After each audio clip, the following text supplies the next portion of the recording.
Michael Jordan controlled everything. The ball, the clock, the air in the room. He was surgical, cold, untouchable, but even the most unshakable man cracks. And when Jordan lost control, it wasn't subtle. It was violent, explosive, messy. You gotta look at Michael, be like this. Give him the face. He punched teammates. He cursed out rookies. He gambled away fortunes. He held grudges that lasted decades. And he wept like a child when the pain became too much to carry. This is not the polished highlight reel. This is the shadow behind the greatness. The moments where pressure overwhelmed even the GOAT himself. Not the six-time champion, but the man behind the myth. When Michael Jordan lost control, people got hit, reputations got shattered, and basketball was never the same. What happens when the ultimate competitor finally breaks? Let's find out. The year was 1995. Michael Jordan had just returned to basketball after his emotional hiatus, one driven by the shocking murder of his father and a brief stint in baseball. But this wasn't the same MJ. He was still the alpha, still the GOAT in the making, but he was raw, edgy, desperate to prove he hadn't lost a step. He had a fire in him, but that fire, when left unchecked, was about to burn someone. That someone was Steve Kerr. It happened during Bulls practice, just a routine scrimmage until it wasn't. Phil Jackson, always the master chess player, assigned Steve Kerr to guard Jordan. On paper, it was absurd. Kerr was a role player just finding his place. Jordan, a snarling panther on a mission. But Phil knew what he was doing. He wanted to spark something, and boy, did it work. Phil put Steve Kerr guarding me. Phil sensed my aggression, but he was trying to tone me down, and he starts calling these tick-attack fellas. Now I'm getting mad because for you to be protecting this guy, it's not gonna help us when we play New York. It's not gonna help us when we play these teams that are very physical. Next time he did it, I just hauled off him. I said, when I fouled Steve Kerr, I said, now that's foul. Jordan was in rare form that day. His competitive edge wasn't just sharp, it was jagged. He barked, pushed, bumped, and trash-talked every possession. Kerr, as mild-mannered as he was, didn't back down. He talked back. He pushed. And eventually, he shoved MJ hard in the chest. That was the moment the switch flipped. The red haze took over. Jordan didn't hesitate. He swung, a closed fist to Kerr's face, and hit him square in the eye. The gym went silent. The mood shattered. And in that moment, Michael Jordan, the perfectionist, the tactician, the face of Nike, and the NBA, had completely lost control. Jordan later admitted it was one of his biggest regrets. So when I get in the car, I called back to the Burial Center and said, please give me Steve Kerr's number. I called Steve and I apologized. I said, look, man, it had nothing to do with you. I feel bad. He called Kerr afterward to apologize. And ironically, that violent moment became the foundation of mutual respect between the two. Kerr said later that he felt more connected to MJ after the punch than before it. From that point on, our relationship dramatically improved in our trust in each other, everything. It was like, all right, we got that out of the way. We're going to war together. But that doesn't erase what happened. It doesn't change what it reveals. Because this wasn't just about two players sparring in practice. It was about Jordan's inner war. A war between excellence and explosiveness. Between leadership and dominance. He demanded so much from his teammates, but sometimes he demanded it through fear, through fire. And when that fire crossed the line, people got hurt. Would Michael Jordan have become the assassin we remember without that fire? Or did he burn bridges just as often as he burned nets? That day, in 1995, Michael Jordan wasn't competing with Steve Kerr. He was competing with himself. And for a moment, he lost. By 2002, Michael Jordan was no longer flying through the air like it was 1991. He was 39 years old, lacing up in a Wizards jersey, with aching knees and a body far removed from its peak. But even though time had stolen some of his speed, it had not stolen his fire. And unfortunately for Darrick Martin, he was about to find that out the hard way. It was a regular season game. Jordan's Wizards were losing to the Memphis Grizzlies, and the crowd had settled into the casual rhythm of a blowout. That's when Darrick Martin, a bench player barely known to the average fan, saw an opening. After scoring on a fast break, Martin turned to Jordan, still sitting on the bench, and shouted across the floor, "This is my town now." What we call a hands-up move, like I'm going to shoot the shot. Michael jumps up. I go by and lay it up for game. I commence to talking the best trash ever against him. I said, "You faked the GOAT." Yes. Michael, you get out of my town. It was bold. It was reckless. And it was a colossal mistake. Jordan didn't respond with words. He didn't roll his eyes. He simply checked back into the game. And in just 6 minutes, he torched Martin's team for 19 points. Fadeaways, step backs, baseline spins. The crowd flipped. The Wizards bench roared. And Martin? He disappeared into the background like a man trying to dodge lightning. 24 points in the last 10 minutes. His last jump shot, this is no like catches the ball in the post. He does the typical Jordan fadeaway. He's fading towards our bench. He knocks down the shot. They go up by 6. He turns to the bench and says, "Shut up, you little bitch." Then, as the final dagger swished through the net, Jordan turned to the Grizzlies bench and growled, "Shut up, you little B." That wasn't just basketball, that was humiliation. That was Jordan turning a grudge into a weapon. Because for MJ, the scoreboard wasn't enough. You had to feel the pain, and if you dared to provoke him, even in the twilight of his career, he'd make you pay with interest. This was vintage Jordan. The same mindset that crushed Clyde Drexler in the 2092 finals or silenced LeBradford Smith after a made-up slight. Trash talk didn't just motivate him. It triggered something darker. Even Larry Bird once said, "That wasn't Michael Jordan out there. It was God disguised as Michael Jordan." but what happens when even God gets pissed off? Jordan may have been older, slower, but inside, the wolf was still alive. And when provoked, he didn't just bite, he devoured. So what if Darrick Martin had kept his mouth shut? Would Jordan still have erupted? Or did that one sentence unlock a rage that even time couldn't cool? Because at that moment, Michael Jordan didn't just rise to the occasion, he lost control of something deeper, his restraint. May 1993. The NBA wasn't just about scoring titles or shoe deals anymore, it was getting personal. The Bulls were kings of the mountain, chasing their 3rd straight championship. But in Indiana, there was a brash, skinny sharpshooter with a lethal jumper and an even sharper tongue, Reggie Miller. And unlike most of the league, Reggie wasn't scared of Michael Jordan. In fact, he loved poking the bear. That night, tensions boiled over. It started like any other Eastern Conference battle. Physical, intense, verbal. But midway through the game, after a hard foul in the paint, Jordan and Miller got tangled up. One shove turned into 2. Then the screaming started. And then MJ lunged. Not stepped toward, not jawed from a distance. He swung at Reggie Miller's face. The arena exploded. Both benches cleared in a blur of panic. Coaches and officials swarmed in to separate them before the punches connected fully. The crowd buzzed with electricity. And just like that, 2 of the league's fiercest competitors had nearly turned a regular season rivalry into an all-out brawl. Both were fined. Warnings were issued. But what really left a mark was Jordan's loss of composure. See, most players who tried to rattle Jordan got the cold stare or the scoreboard revenge. But Miller? He got under MJ's skin in a way few ever had. He didn't flinch. He talked back. He clapped in Jordan's face. And it drove MJ insane. Years later, Miller would recall, Into the game in the second half, he ended up with 44, and I ended up with 12. So he outscored me 40-2. And as he's walking off, he's like, "Be sure and be careful. You never talk to Black Jesus like that." Okay, I'm so sorry. I'm so sorry, Black Jesus. I'm so sorry. Did you ever do it again? Never to Michael Jordan. Never to Michael. that's the thing. Jordan's ego wasn't fragile, but it was furious. If you crossed the line, even slightly, he wouldn't just outplay you. He'd try to erase you. And in that moment, fists clenched, veins bulging, his legacy flashing before him, Michael Jordan nearly crossed a line he couldn't take back.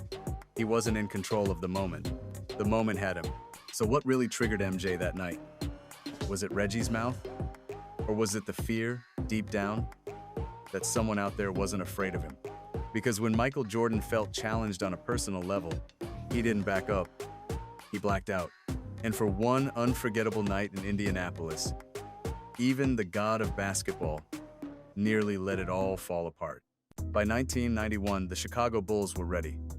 After years of pain, bruises, and humiliation, they had finally matured into a team capable of slaying the dragon. That dragon?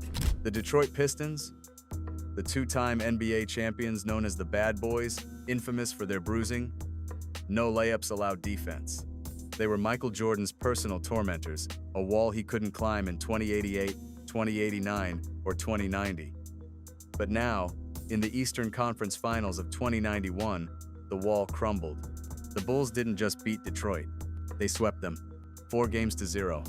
A total dismantling of the team that had made MJ bleed, both physically and psychologically.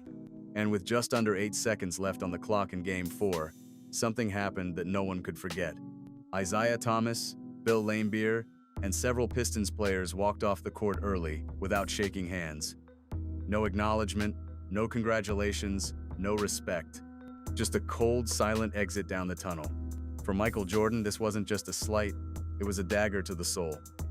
After all the punishment he had endured, the elbows, the hard fouls, the playoff exits, he had taken it like a man. But when it was their turn to lose, they ran.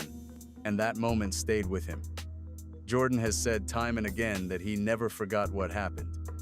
He didn't forgive them then, he doesn't forgive them now. Oh, I hated him. And yeah, he carries even to this day. I hated them, and I hate them to this day, he said bluntly in The Last Dance. And maybe the most telling consequence? When it came time to select the 1992 Dream Team, Isaiah Thomas was mysteriously left off the roster, despite being one of the best point guards in the world. And while Jordan has denied directly blocking him, it's no secret that he made it clear to USA Basketball if Isaiah was in, he was out. The feud didn't fade. It calcified. Isaiah tried to explain it away. He pointed to precedent. Said the Celtics once walked off on the Pistons too. In an interview with Club Shay Shay, he said, Yeah, and so, yeah, when the Celtics walked off, right, here's the difference. We as the Pistons, we never made a big deal. Right. Celtics walking off, not shaking all hands. They were champions, and they deserved to Go out how they want to. He continued, You know, the night before, you know, he has this big press conference where he annihilates our team. And the one thing that really, you know, hit us hard is when he called us undeserving champions.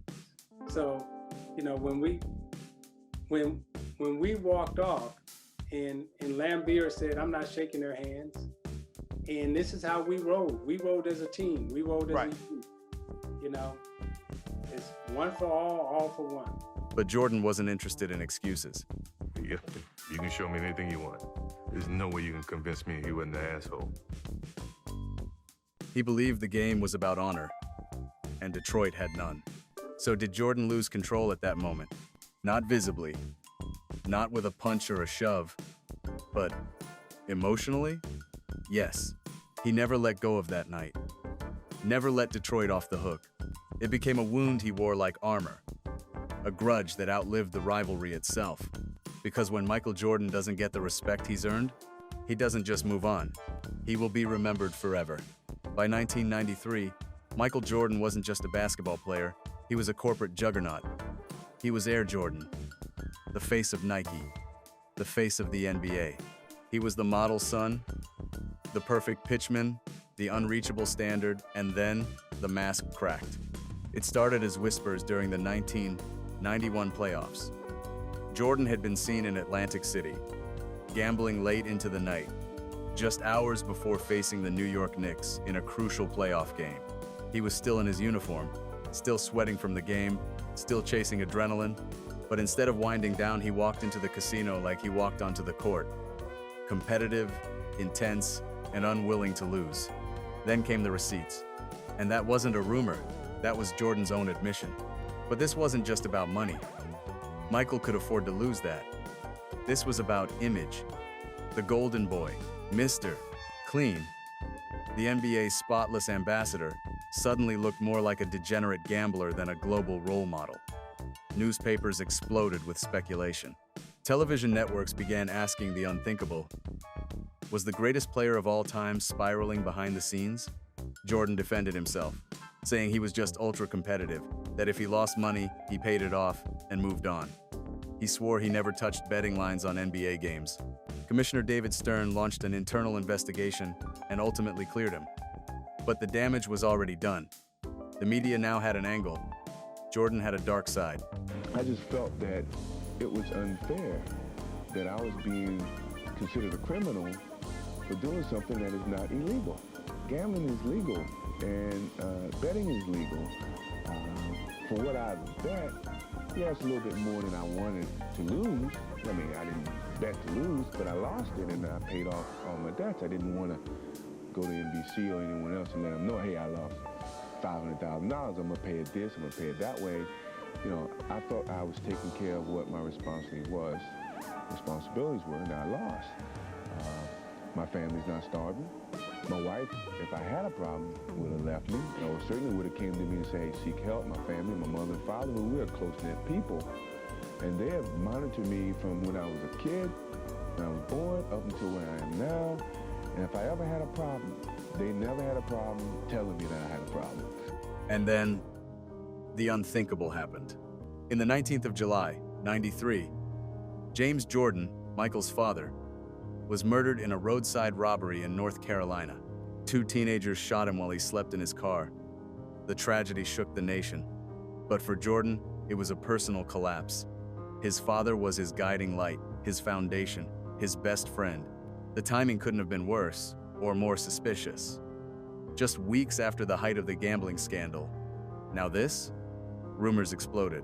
Some speculated that James Jordan's murder was connected to Michael's gambling debts, a wild theory with no proven basis, but one that refused to die. And just like that, the whispers turned into full-on conspiracy. 3 months later, at the peak of his powers, Jordan retired from the NBA. Suddenly, it all looked different. This wasn't a clean break. This wasn't a man walking away after climbing the mountain. This was a man losing control of the image he spent a lifetime building. And for the first time in his career, no amount of points, rings, or fadeaways could save him from the questions. So was Jordan just a competitor who liked high-stakes thrills? Or was he privately unraveling, hiding chaos behind championship banners? Because when the most controlled athlete in history starts spinning out, even the world's biggest stage can't cover the cracks.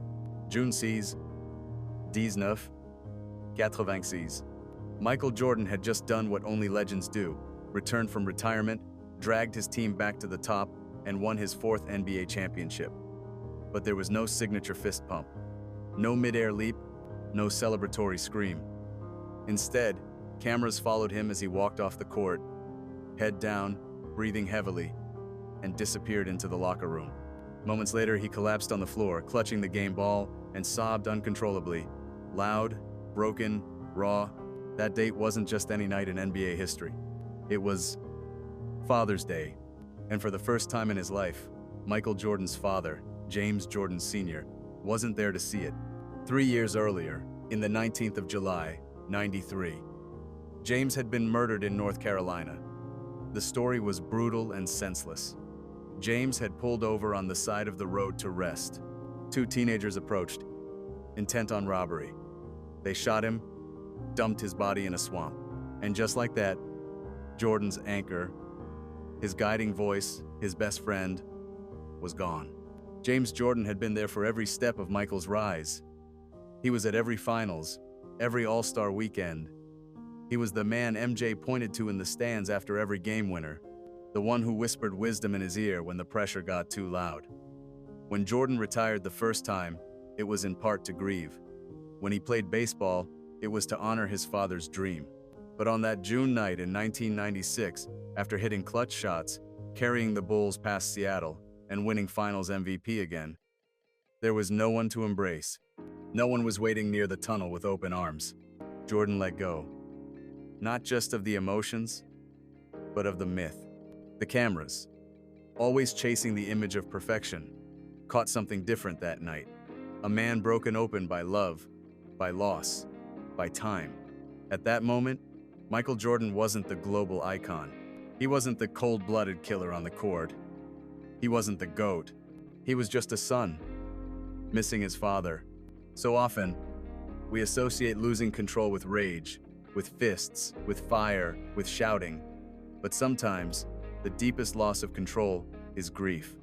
Silent for years. Then, title. Then impossible to hold back. That locker room wasn't a celebration. It was a release.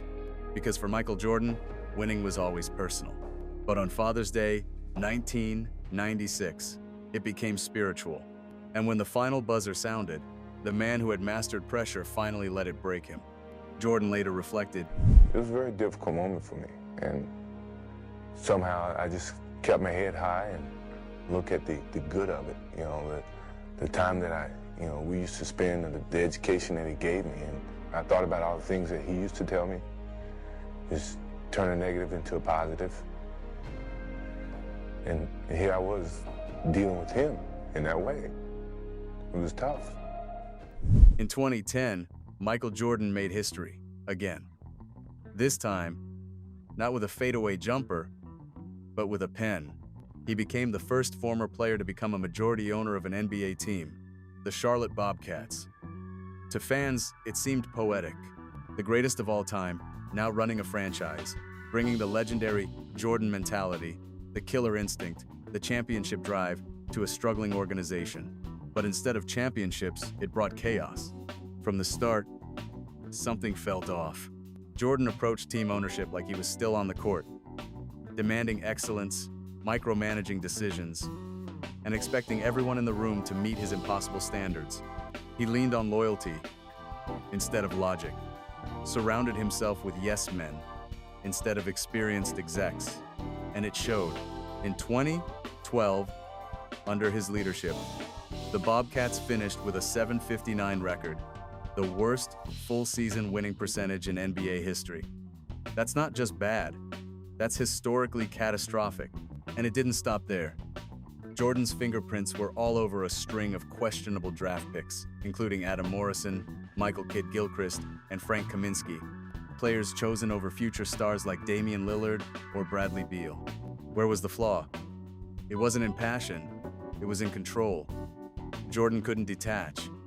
He wanted to win so badly that he forgot the rules of the game had changed.